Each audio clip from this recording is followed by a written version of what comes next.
Suspense.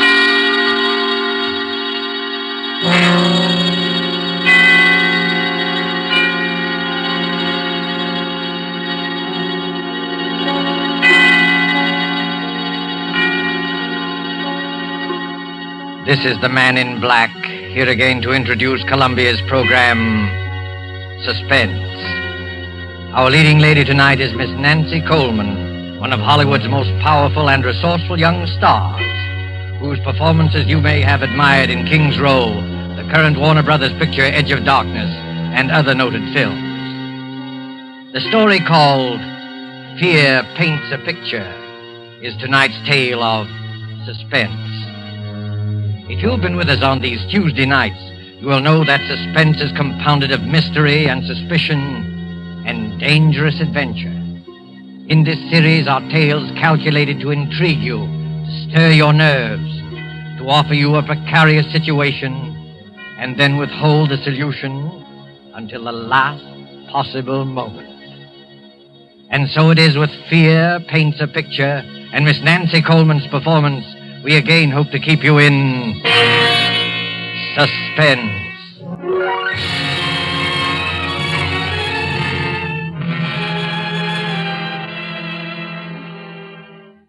There is a picture hanging on a wall. You look at it casually. An extraordinary picture, you'll say, skillfully done. Look at those fine brushstrokes, those superb colors. But isn't the subject matter a little bizarre? It is something more than just bizarre. But let us begin from the beginning with the death of Benjamin Powell, a rich and strange man. There were dark rumors about the Powells. His wife had died many years ago. No one knows how. But Benjamin Powell had a daughter, Julia, a high-strung and neurotic girl. And many of us wondered about her, too. Benjamin Powell died. And in his last will and testament, he made Julia heir to all his considerable fortune, except that... But let me read you the will. I, Benjamin Powell, being of sound mind and in full possession of all my faculties, hereby request that after my death, my daughter Julia live with Mr. Harvey Lyons, my lifelong friend, until her 23rd birthday, at which date all my worldly belongings will come into her possession, provided that nothing untoward happens to her by that time.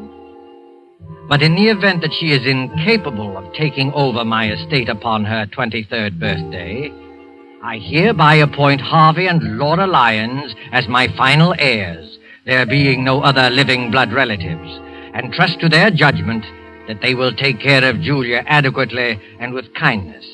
Signed, Benjamin Powell. 3 months later, seated around the huge, ornate fireplace of the dark wainscoted living room, are 3 silent people.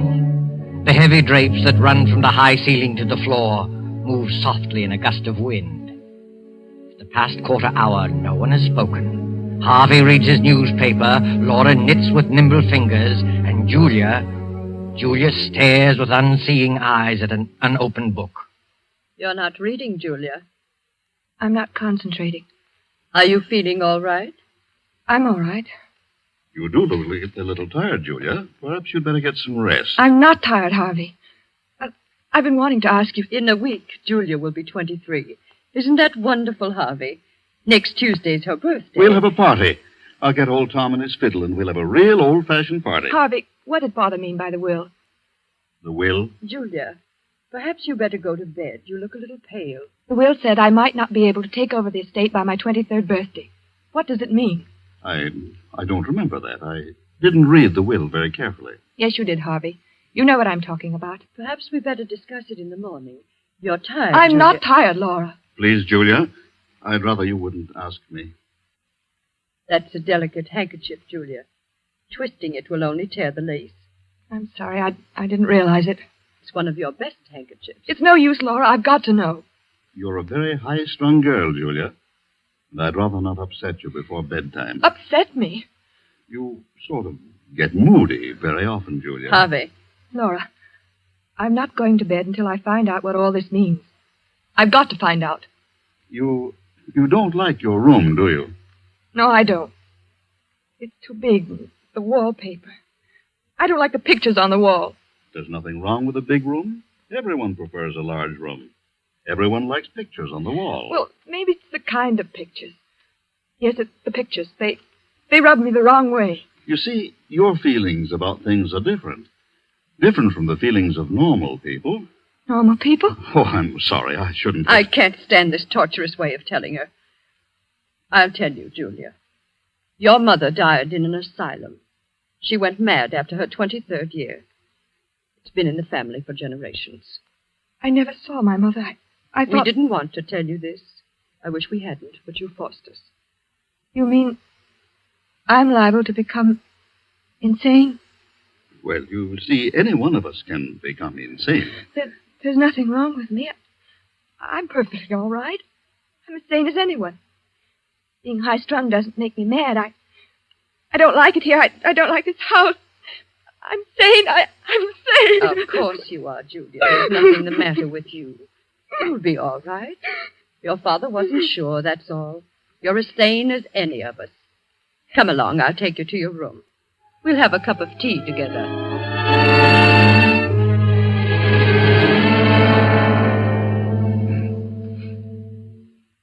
How is she, Laura? She's calmed down. Is she asleep? No, Harvey, she's reading. That must be Dr. Barrow's. I'll open the door. Hello, Dr. Barrow. How do you do, Mr. Lyons? Come in, come in. Thank you. This is my wife, Laura. How do you do? I'm glad to meet you, Doctor. Let me take your things. The maid will have your room ready in a few minutes. That's very good of you. Here, sit down and make yourself comfortable. Thank you. Well, how's Julia? She's been very moody lately. Very moody. She seems so unhappy. I've tried to draw her out, but I haven't been much good at it. Is she still grieving over her father's death? No, it isn't that. I don't think she likes our house. She has some queer ideas about her room. And the wallpaper, she doesn't like that. She doesn't like the pictures on the wall, either. I've caught Julia several times staring into the mirror, looking at herself with hate. Mm-hmm. I've heard her talking to herself very often. That's nothing. All of us talk to ourselves once in a while. I don't know, Doctor. I don't think she's very stable. There are things that go on in her mind that she won't talk about. All of us keep things to ourselves, things we never talk about. Mr. Powell described Julia's case to me just before he died. I've had occasion to observe her just once. Oh, you knew Mr. Powell, did you? Oh, yes, for quite a number of years. I treated his wife. Poor Mrs. Powell. She went mad. Started somewhat the same way as Julia. Oh, I wouldn't make that comparison. So far, there's no basis for any such theory. Well, then, let's say that Julia has strong dislikes. Took a hate to the pictures in her room. Pictures, eh? I'd like to go up and see her, if she's not asleep. Well, I guess it's all right. She's not asleep yet. Her room's the second from the right as you reach the top of the stairs. Thank you. I'll just stop in for a few minutes.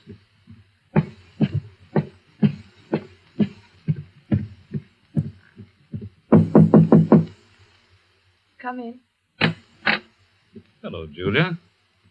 You remember me, don't you?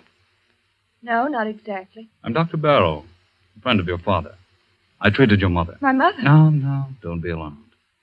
I'm staying with your guardians for a few weeks. Do you mind if I come in for a few minutes? No. Well, this is a fine room, Julia. A very comfortable one. I don't like it. It's too big, makes me uncomfortable. Nonsense. You're just imaginative. You think someone might be hiding in here while you're asleep.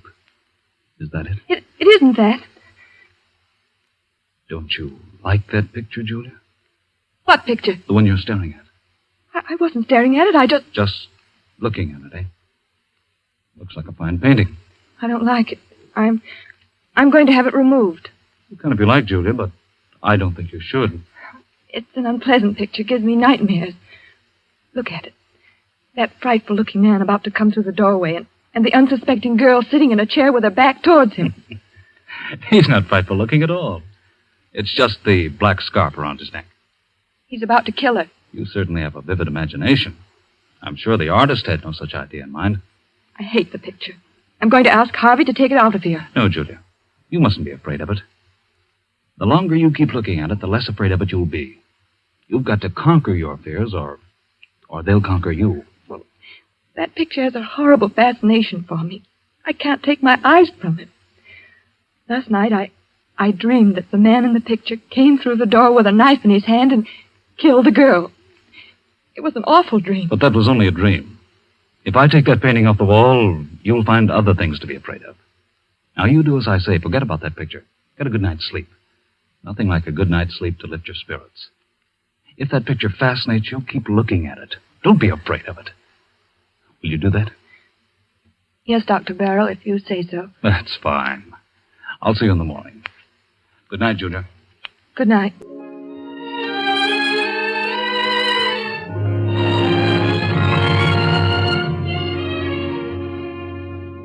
In this big rambling house of Harvey Lyons, midnight came and went. One by one the lights went out, and soon the whole house was blackened by the cover of night. Not a single light gleamed from any window, the ominous rumble of an approaching thunderstorm. In Julia's room, the large room with its many pictures, she was dreaming again of the man in the picture. The figure with the flowing black scarf is alive, and his hands grow longer and longer. Julia tosses in her sleep, as if trying to avoid him, trying not to look at him.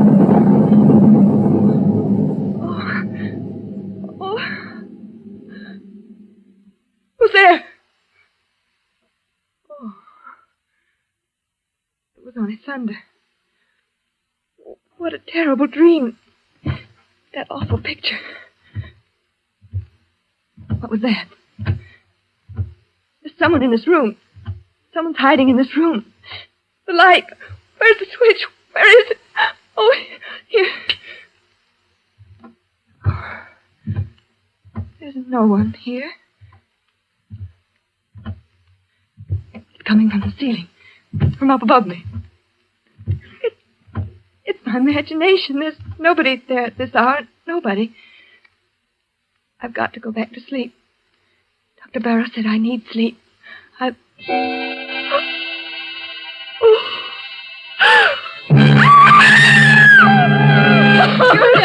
Julia, what happened? What are you doing out here in the hallway? Pull yourself together, Julia. That man. What man? The man in the picture.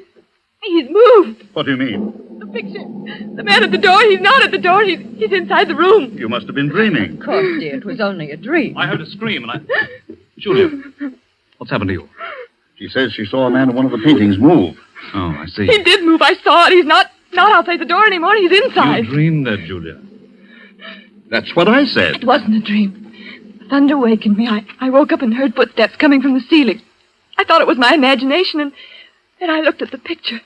The picture I told you I didn't like, Doctor. The man was inside the room. That's hardly possible, Julia. Figures in pictures can't move. Of course not. It was just a bad dream. No, it's true. I saw it. Come along, Julia. We'll all take a look at the picture. No, I don't want to go back into the room. No. There's nothing to be afraid of. Come on, Julia. Don't be frightened. You've got to fight off these delusions. Here, give me your hand. Come along.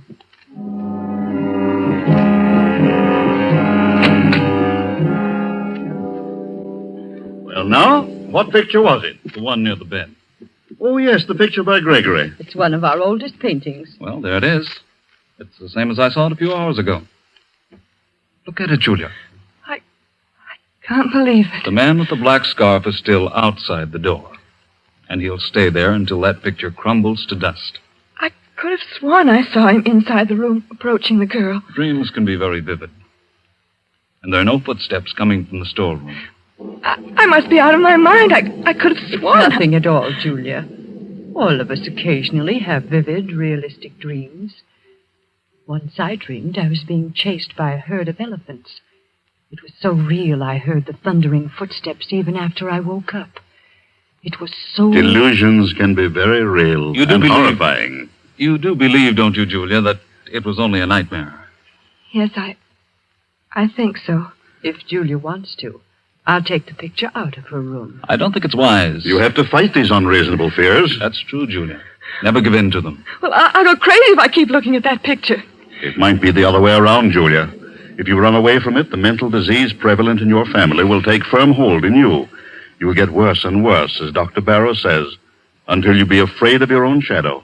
You'll be afraid of everything, of everyone you meet, afraid to be alone, afraid to be with people, afraid of yourself, afraid of your own clutching fingers. No, don't tell me anymore. Please, Mr. Lyons, there's no need for this kind of talk.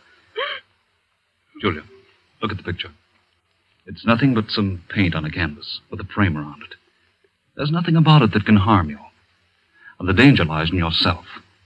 You've got to keep staring at it as often as you can by candlelight or in the dark until you've learned to laugh at it. It won't be easy. I'll try. That's fine. I knew you had courage. I'll get you a sedative so that you'll be able to sleep.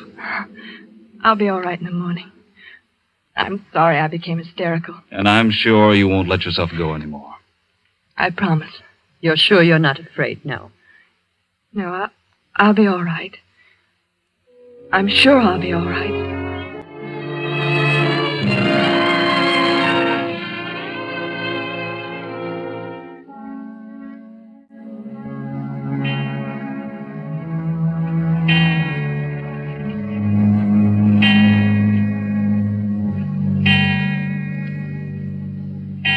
Well, Julia, it's 11 o'clock. You know what Dr. Barrow says. I'm not at all sleepy, Laura. I'd rather stay up for a while. I'm in the middle of a fascinating story. You run along. I'll go to bed presently. Is anything wrong, Julia? No, of course not. Everything's fine, Laura. You're afraid to go to sleep, aren't you, Julia? No, it isn't that. Is that picture bothering you again? Yes.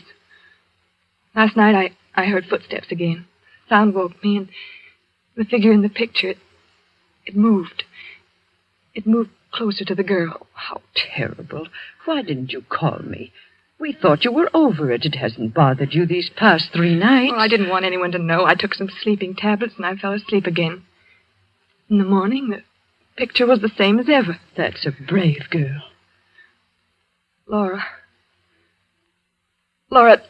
do you think I'm crazy? Of course not. You're as sane as I am. Tell me the truth. I must know. You're just nervous and high-strung, and you have a vivid imagination, that's all. You're trying to soothe me. Why didn't you tell the doctor that you thought the picture moved? I was ashamed. You shouldn't be ashamed. Dr. Barrow is here to help you get well. I don't think you are. Oh, that must be Harvey and Dr. Barrow now. Hello, Laura. I've arranged to have old Tom at his fiddle here tomorrow night for Julia's birthday, and I've invited the Grovers. They'll be delighted to come. That is, if Julia's feeling well. Julia, you should be in bed. It's after 11. She's afraid to go to sleep. Please, Laura. It's the footsteps in the picture again, isn't it? Yes, Doctor, it moved again. At least I thought it moved, but I went back to sleep. Well, that's an improvement. At least you didn't get hysterical and try to run away like the last time. But you were all right for a few nights. It's come back. There isn't much I can do for you, Julia, except to tell you to go to sleep.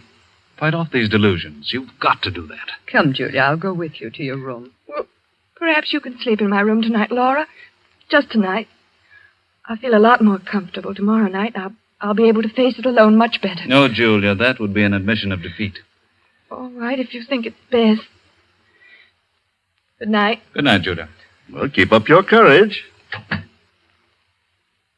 It doesn't look so good, does it, Doctor? Well, not too good, but it's not hopeless. She has an unstable mind subject to delusions, which become very real to her. Her obsession about the picture's not so bad. We all suffer occasionally from optical illusions. But hearing footsteps coming from the storeroom above her is... Storeroom? How did you know there's a storeroom above her? Your wife told me. Oh, of course. Well, that storeroom hasn't been opened in years. I guess there's no point in investigating it, is there? I don't think so. Those footsteps, like the moving figure in the painting, are all in her mind. Her mother behaved just like that before she went mad, didn't she? Well, there's some similarity. You haven't been to the storeroom recently, have you? No, I just mentioned to you that it hasn't been opened in years. Oh, yes, so you did. Forgive me for not listening more closely. That's perfectly all right, Doctor. Well, I just hope that Julia will be well for her birthday party tomorrow. Oh, I had no idea she was having a birthday. How old will Julia be? She'll be 23. Well, I must remember to get her a gift. Oh. Well, I guess I'll go to bed. So will I. I'll see you in the morning.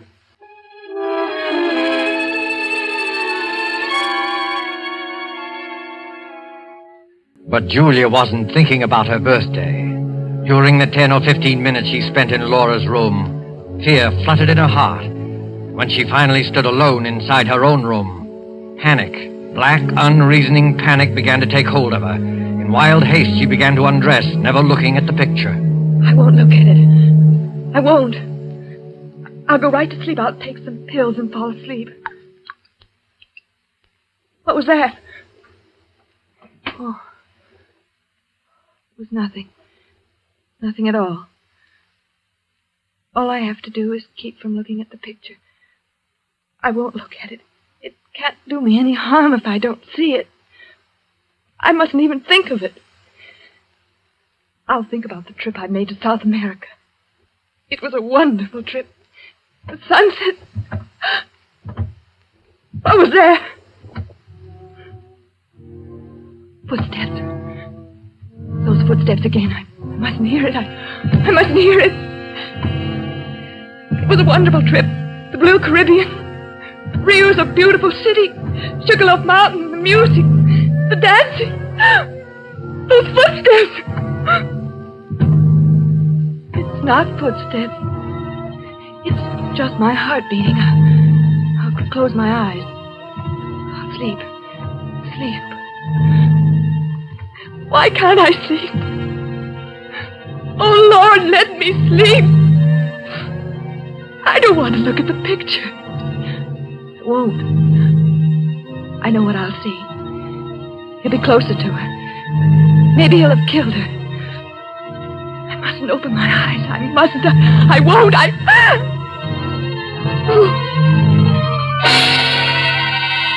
I've got to look at it.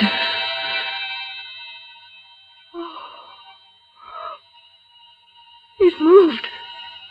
He's close to the girl. I'm not dreaming. It's real.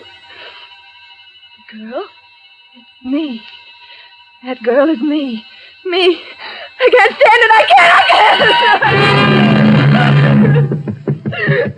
Laura! Laura! Oh, Laura, let me in. Julia. Oh, you poor girl. Here, sit down. Now stop crying and tell me all about it. Tell me in detail. Don't be ashamed. Get it out of you. It'll do you good to talk. It's the same thing again and again. I tried not to look at the picture. I tried so very hard, but it was hopeless. I had to. The figure with the black scarf was inside the room, a knife in his hand, very close to the girl. But this time the girl had turned around and it was my face. My face. Did you hear any footsteps? Yes. I heard them as soon as I got into the room. You think it's very real, don't you, Julia? Despite the fact that everyone says it's a delusion. It's very real to me. I must be really insane. I'm going crazy. Don't say that. Well, it's no use. I'm not getting any better. It's getting worse and worse. Don't give up. You mustn't. Come along. I'll go to your room with you. I'll stay there until you fall asleep.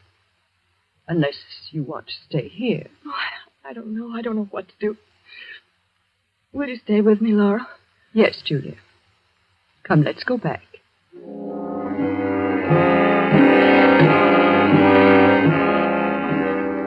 Well, the picture doesn't seem to...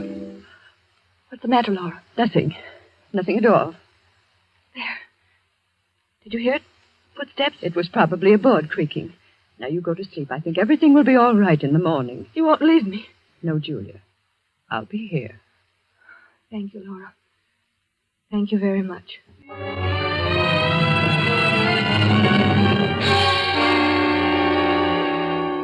Laura stayed in Julia's room until she was sure that she was fast asleep.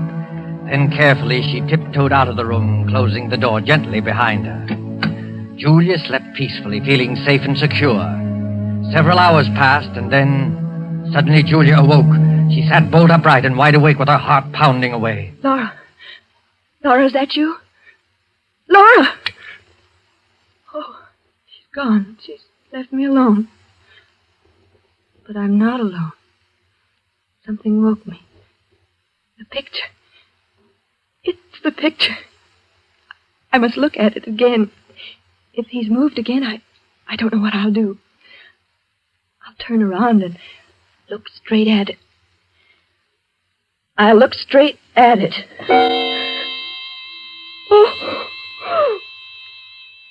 girl.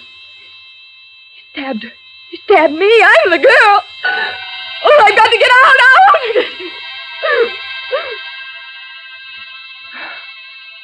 It's no use. I've lost everything. My reason, my sanity. I can't fight it anymore. I can't fight against you and the black scarf. And now you're here. I can touch you. I can feel you. It's real this time. What do you want me to do? No. I won't run away. I won't scream. Do I want to spend the rest of my life in an asylum like my mother? No, I don't. I don't. You're pointing at the window. You want me to open the window? Yes. I'll open it. You say it will be best for everybody if I jump. Yes. It's the only way out. The only way. I'll do it. I'll do it now without thinking. It will only take a moment. Julia! Harvey, Stop. Laura. We came just in time. I've got her out. Is she safe? I'm safe. You can come out from behind that chair, my friend. Friend? Come out or I'll shoot. I don't understand. My head's going around in a circle. I can explain everything. I was merely Dr. observing Julia. Barrow. The procedure was a little unusual. I'll do the explaining, Dr. Barrow.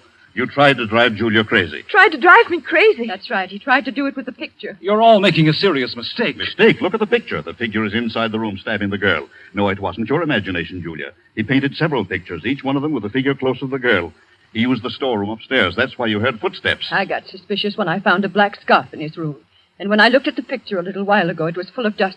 I dusted it off myself a few hours before. Yes, and Dr. Barrow seemed to know there was a storeroom above you. I couldn't understand how he knew that since it had been closed for years. But why? Why should he want to drive me crazy? Because he's not Dr. Barrow. He's Ralph Powell, your cousin, who disappeared many years ago. Everyone thought he was dead. After I got suspicious, Harvey and I went up to the storeroom and found a lot of pictures he's been painting. This scoundrel is a very talented artist. He's been changing the pictures on the wall. His plan was to drive you insane and then contest the will, since he's your nearest blood relative. Oh, horrible, and I really thought he... I had no intention of killing Julia. I swear I didn't. I just wanted to frighten her. Almost jumped out of the window. I might have been dead. Right now, lying dead outside. Don't think about it, Julia. It's all over now. You're all right. I'm not insane. Of course not, Julia. Why, I almost forgot. It's already Tuesday. Happy birthday, Julia. How does it feel to be 23 years old? It feels wonderful.